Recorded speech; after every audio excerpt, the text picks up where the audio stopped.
김은주는 욕실 거울 앞에서 자신의 모습을 오랫동안 바라봤다. 62살. 한때는 동네에서 손재주 좋은 미용사로 이름을 날렸던 여자였다.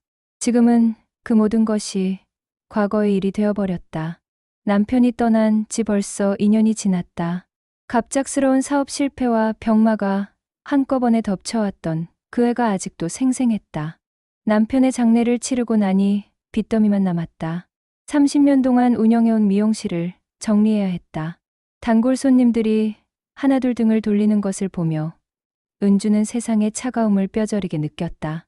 빚을 갚기 위해 은주는 요양보호사 자격증을 땄다. 60이 넘은 나이에 새로운 공부를 한다는 것이 쉽지 않았다. 하지만 살기 위해서는 어쩔 수 없었다. 자격증을 따고 나서도 일자리를 구하는 것이 만만치 않았다. 나이가 많다는 이유로 여러 곳에서 거절당했다. 딸 혜지는 결혼해서 분가한 지 오래였다.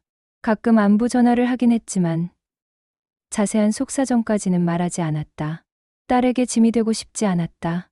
은주는 좁은 원룸에서 혼자 살며 하루하루를 버텨나갔다. 집안은 늘 적막했다. 혼자 먹는 밥은 맛이 없었다. 텔레비전 소리만이 적막을 달래주는 유일한 친구였다. 남편이 있을 때는 몰랐던 외로움이 뼈에 스며들었다. 가끔 밤늦게 잠들지 못하고 천장을 바라보며 이런 생각을 했다. 이렇게 혼자 늙어가는 것이 자신의 운명인가? 그러던 어느 날 인터넷 구인 광고에서 특별한 공고를 발견했다. 시골의 한 대저택에서 홀로 사는 전직 교장 선생님의 가사와 건강을 돌봐줄 사람을 구한다는 내용이었다. 박영호라는 70세 남성이 의뢰인이었다. 급여 조건도 나쁘지 않았다. 은주는 잠시 망설였다. 혼자 사는 남자, 어른의 집에서 일한다는 것이 부담스러웠다. 사람들이 뭐라고 할까 하는 걱정도 들었다. 하지만 현실적으로 당장 생활비가 급했다. 다른 선택에 여지가 많지 않았다. 며칠 고민한 끝에 은주는 전화를 걸었다. 전화 너머 박영호의 목소리는 차분하고 신중했다. 면접을 보자고 했다. 은주는 오랜만에 정장을 꺼내 입고 시골로 향했다. 기차를 타고 가는 동안 은주는 창밖 풍경을 바라봤다. 도시를 벗어나자 논밭과 산들이 펼쳐졌다. 오랜만에 보는 자연 풍경이었다. 마음이 조금 편해지는 것 같았다. 역에 도착해서 택시를 타고 주소를 찾아갔다. 생각보다 큰 집이었다. 한옥과 양옥이 조화롭게 어우러진 단정한 저택이었다. 마당에는 잘 가꾸어진 화단이 있었다. 현관 앞에서 은주는 잠시 숨을 고르고 초인종을 눌렀다. 문이 열리고 한 남자가 나타났다. 반듯한 정장 차림에 곧은 어깨를 한 남성이었다. 70이라고 하기에는 나이보다 젊어 보였다. 은주는 예의를 갖춰 인사를 했다. 박영호는 은주를 집 안으로 안내했다. 깔끔하게 정리된 거실에서 차를 마시며 이야기를 나눴다. 영호는 30년간 교장으로 재직하다 퇴임했다고 했다. 아내와 사별한 지 5년이 되었다고 했다. 자식들은 모두 도시로 나가서 살고 있어 혼자 지내고 있다고 설명했다. 은주도 자신의 상황을 간략하게 설명했다. 남편을 잃고 경제적 어려움을 겪고 있다고 솔직하게 말했다. 영호는 진지하게 들어주었다. 무엇보다 함께 식사를 하며 대화 상대가 되어주길 바란다고 했다. 혼자 먹는 밥이 너무 적적하다고 말했다. 면접이 끝나갈 무렵 영호가 말했다. 내일부터 시작할 수 있겠냐고. 은주는 고개를 끄덕였다. 돌아가는 기차 안에서 은주는 복잡한 마음이었다. 새로운 시작에 대한 기대와 불안이 교차했다. 그날 밤 은주는 오랜만에 내일에 대한 기대를 품고 잠들었다. 어떤 일이 기다리고 있을지 알 수 없었지만 적어도 지금의 답답한 일상에서는 벗어날 수 있을 것 같았다. 잃어버린 세월 속에서 새로운 가능성을 찾을 수 있을까? 은주는 조심스러운 희망을 품어보았다. 다음 날 아침 일찍 은주는 시골집으로 향했다. 가방에는 며칠치 옷가지와 세면도구를 챙겨왔다. 일주일의 닷새는 이곳에서 머물며 일하기로 했기 때문이다. 기차창 밖으로 스쳐가는 풍경을 바라보며 은주는 긴장과 설렘이 뒤섞인 기분이었다. 박영호의 집에 도착하자 그가 현관에서 은주를 맞았다. 어제보다 더 자연스러운 모습이었다. 회색 스웨터에 편안한 바지 차림이었지만 여전히 단정해 보였다. 은주를 집 안으로 안내하며 방을 보여주었다. 깔끔하게 정리된 작은 방이었다. 창문으로는 마당의 화단이 내려다 보였다. 영호는 은주에게 집안 곳곳을 안내해 주었다. 생각보다 큰 집이었다. 거실과 안방, 작은 서재까지 있었다. 부엌은 넓고 깨끗했다. 하지만 혼자 살기에는 너무 큰 집 같았다. 구석구석 외로움이 서려 있는 것 같았다. 첫날 은주는 집안 청소와 정리정돈을 했다. 영호는 서재에서 책을 읽거나 마당에서 화초를 돌보며 시간을 보냈다. 가끔 은주가 일하는 모습을 지켜보며 고맙다는 말을 건넸다. 예전 집에서 들어보지 못한 말이었다. 남편은 집안일을 당연하게 여겼는데 영호는 작은 일에도 감사를 표했다. 점심시간이 되자 영호가 조심스럽게 물었다. 혼자 밥 먹는 게 너무 적적하다며 함께 식사해 주실 수 있겠냐고 했다. 은주는 잠시 당황했다. 고용주와 함께 식사를 한다는 것이 어색했다. 하지만 영호의 외로운 눈빛을 보니 거절할 수 없었다. 식탁에 마주 앉아 밥을 먹으며 자연스럽게 대화가 시작되었다. 영호는 30년간 교육계에서 일한 이야기를 들려주었다. 아이들을 가르치는 것이 천직이라고 생각했다고 했다. 퇴임 후에는 무엇을 해야 할지 모르겠다고 솔직하게 털어놓았다. 은주도 자신의 이야기를 조금씩 들려주었다. 미용실을 운영하며 많은 사람들을 만났던 이야기, 남편의 갑작스러운 죽음과 경제적 어려움에 대해서도 말했다. 영호는 진지하게 들어주었다. 중간중간 공감하며 고개를 끄덕였다. 며칠이 지나자 두 사람 사이에는 자연스러운 리듬이 생겼다. 아침에 함께 차를 마시고 점심과 저녁을 같이 먹었다.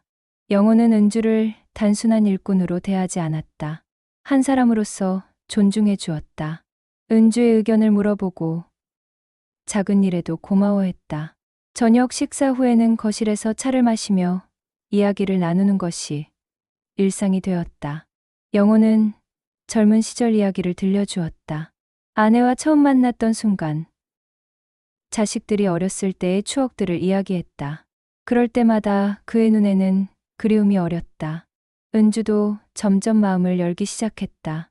남편과의 결혼 생활, 딸을 키우며 겪었던 일들을 이야기했다. 미용실에서 만났던 다양한 사람들의 이야기도 들려주었다. 영호는 은주의 이야기에 흥미를 보이며 질문을 했다. 오랫동안 잊고 있던 기억들이 되살아났다. 어느 날 저녁, 은주는 문득 깨달았다. 자신이 이 집에서 보내는 시간이 즐겁다는 것을. 혼자 있을 때 느꼈던 외로움이 사라졌다. 매일 아침 일어날 때마다 오늘은 무슨 이야기를 나누게 될까 하는 기대감이 들었다. 영호도 변화를 보였다. 은주가 오기 전보다 표정이 밝아졌다. 웃음소리도 자주 들렸다. 마당에서 꽃을 가꿀 때도 은주에게 이름을 가르쳐주며 함께 돌보자고 했다. 두 사람은 서로의 존재가 위로가 된다는 것을 느꼈다. 일주일이 지나고 은주가 서울로 돌아가는 날, 영호가 역까지 배웅해 주었다. 기차에 오르기 전 영호가 말했다. 이런 말씀 드려도 될지 모르겠지만 선생님께서 계시니 집이 살아나는 것 같다고 했다. 은주는 가슴이 뭉클했다. 자신도 마찬가지였다. 이곳에 있을 때가 가장 편안했다. 서울로 돌아가는 기차 안에서 은주는 창밖을 바라봤다. 며칠 전과는 다른 마음이었다. 처음에는 단순한 일자리라고 생각했는데 이제는 그보다 훨씬 소중한 무언가가 되어 있었다. 영호와의 대화, 함께 나눈 식사, 차분한 저녁 시간들이 모두 그리워질 것 같았다. 집에 도착해서도 은주의 마음은 시골집에 머물러 있었다. 혼자 먹는 저녁이 예전보다 더 허전하게 느껴졌다. 텔레비전을 켜놓아도 영호와 나눈 대화만큼 재미있지 않았다. 은주는 자신에게 무슨 일이 일어나고 있는 것인지 혼란스러웠다. 단순히 외로움을 달래주는 사람에서 점점 더 특별한 존재가 되어가고 있었다. 박영호와 함께 보내는 시간이 늘어날수록 은주는 자신의 변화를 느꼈다. 거울을 볼 때마다 표정이 밝아진 것이 보였다. 오랫동안 잊고 있던 설렘이라는 감정이 가슴 깊은 곳에서 피어오르고 있었다. 하지만 그 감정이 클수록 마음 한편에는 불안도 함께 자라났다. 어느 주말 오후 딸 혜진이 예고 없이 은주의 집을 찾아왔다. 35살의 혜진은 결혼 후 남편과 함께 서울 강남에서 살고 있었다. 평소보다 심각한 표정이었다. 거실에 앉자마자 혜진이 입을 열었다. 엄마가 시골에서 혼자 사는 남자 집에서 일한다는 소리를 들었다고 했다. 혜진의 시어머니가 누군가에게서 들었다며 혜진에게 전해준 것이었다. 은주는 당황했다. 벌써 소문이 났다니. 작은 동네에서는 이런 일이 빨리 퍼지는 모양이었다. 혜진은 걱정된다며 그 일을 그만두라고 했다. 엄마, 나이가 60이 넘었는데 혼자 사는 남자 집에서 일한다니. 사람들이 뭐라고 할 것 같냐고 했다. 은주는 그저 생활을 위한 일일 뿐이라고 설명했다. 박영호는 점잖은 전직 교장이고 자신은 단지 가사 도우미 역할을 하고 있을 뿐이라고 했다. 하지만 혜진은 고개를 저었다. 엄마, 체면을 좀 생각해 달라고 했다. 자신도 시댁에서 눈치가 보인다고 했다. 시어머니가 은근히 비꼬는 말을 해서 속이 상하다고 털어놨다. 은주는 딸의 마음을 이해했지만 억울하기도 했다. 정당한 일을 하는 것뿐인데 왜 이런 시선을 받아야 하는지 모르겠다고 말했다. 며칠 후 시골집에서 영어와 저녁을 먹던 은주는 딸의 말을 전했다. 혹시 자신 때문에 영호에게도 좋지 않은 소문이 돌까봐 걱정된다고 했다. 영호는 잠시 침묵하더니 은주를 바라보며 말했다. 다른 사람들의 시선은 중요하지 않다고 했다. 자신에게는 은주가 있어 주는 것만으로도 충분히 고맙다고 했다. 하지만 은주의 마음은 편하지 않았다.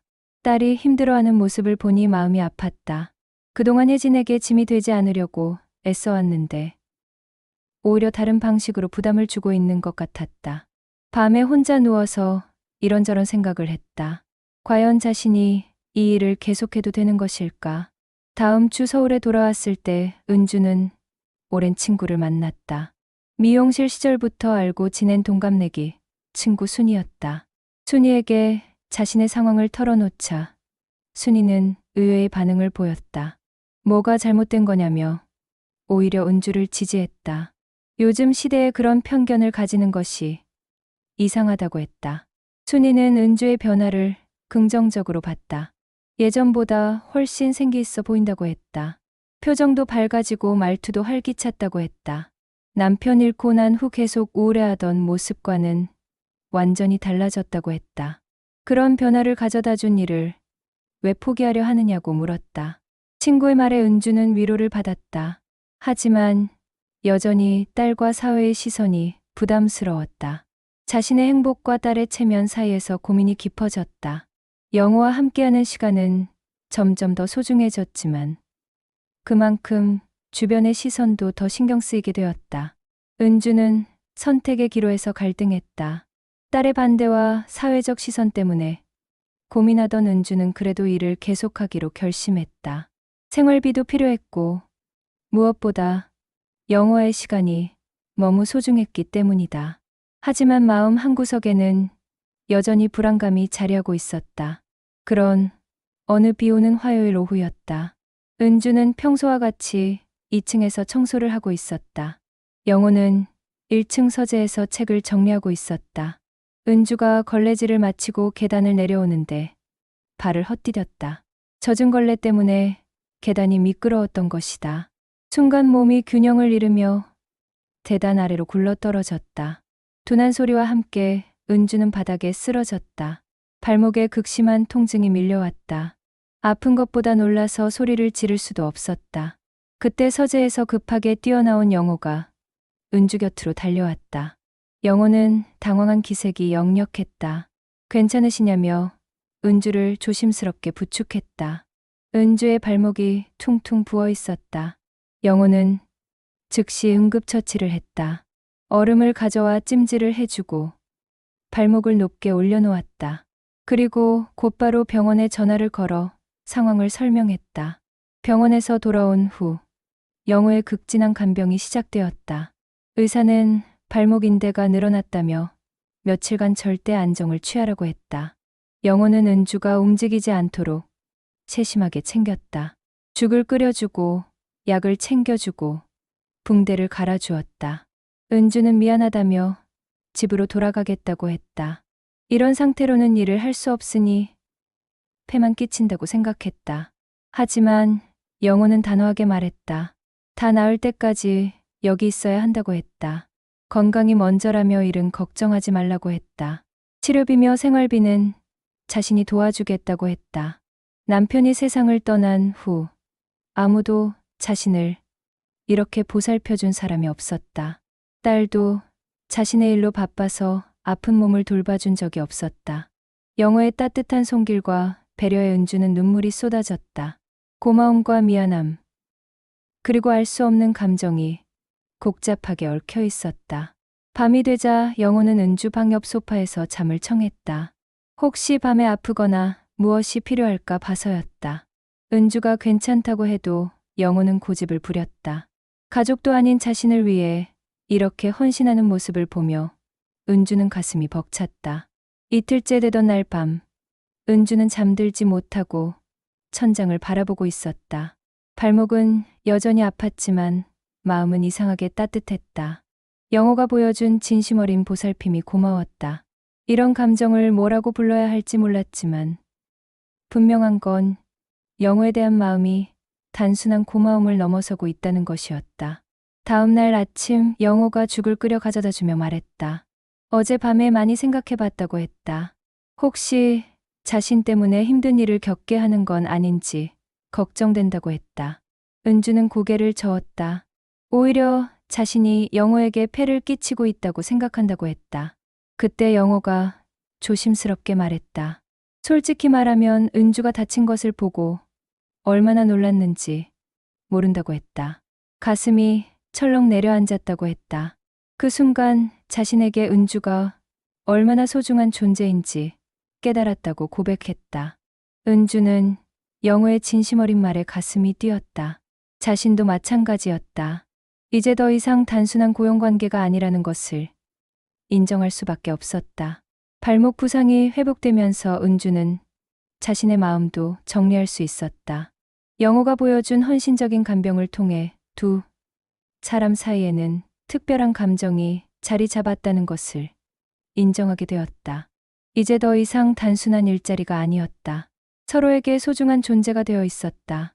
며칠 후 딸 혜진이 다시 시골집을 찾아왔다. 어머니가 다쳤다는 소식을 늦게나마 들었기 때문이다. 현관에 들어서자마자 혜진은 놀랐다. 어머니의 표정이 예전과 완전히 달라져 있었다. 화장기가 돌고 눈빛이 살아있었다. 웃음소리도 자주 들렸다. 거실에서 차를 마시며 혜진이 물었다. 엄마가 요즘 많이 달라진 것 같다고 했다. 예전보다 훨씬 밝아 보인다고 했다. 은주는 잠시 망설이다가 딸을 진지하게 바라보며 말했다. 혜진아, 엄마 말 좀 들어봐라고 했다. 은주는 자신의 솔직한 마음을 털어놓았다.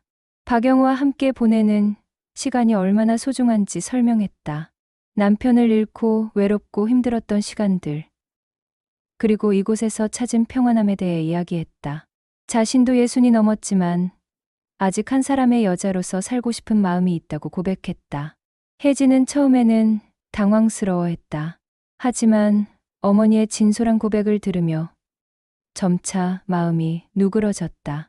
남편을 잃은 후 줄곧 우울해하던 어머니가 이렇게 밝아진 것을 보니 마음 한구석이 따뜻해졌다.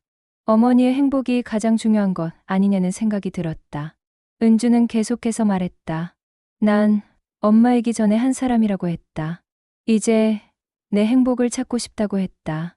사람들이 뭐라고 하든 상관없다고 했다. 진짜 사랑을 느끼고 있고 그것을 포기하고 싶지 않다고 했다. 혜진은 어머니의 당당한 모습에 놀랐다.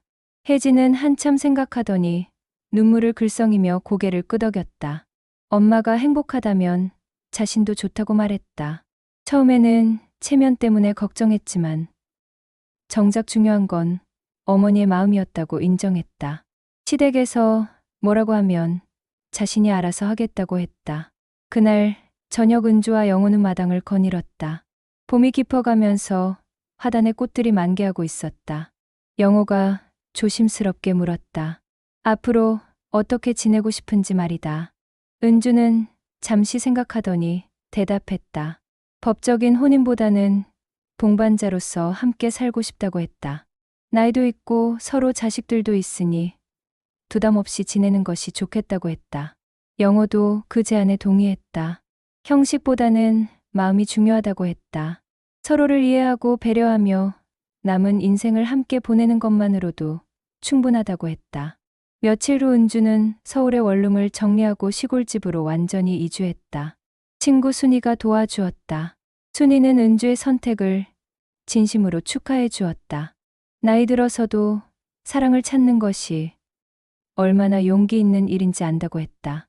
새로운 봄이 왔다. 집 앞 매화나무에 꽃이 피어날 무렵 은주는 새 다이어리에 글을 적었다. 사랑은 나이가 아니라 용기였다고 적었다. 그리고 진정한 행복은 다른 사람의 시선이 아니라 자신의 마음에서 나온다는 것을 깨달았다고 적었다. 영호와 은주는 이제 진정한 동반자가 되었다. 아침에 함께 차를 마시고 마당에서 꽃을 가꾸고 저녁에는 책을 읽어주는 일상이 이어졌다. 외로움은 사라지고 평안함이 자리를 잡았다. 황혼기에 찾은 사랑이었지만 그 어떤 사랑보다 깊고 진실했다. 김은주의 새로운 인생이 진정으로 시작된 것이다.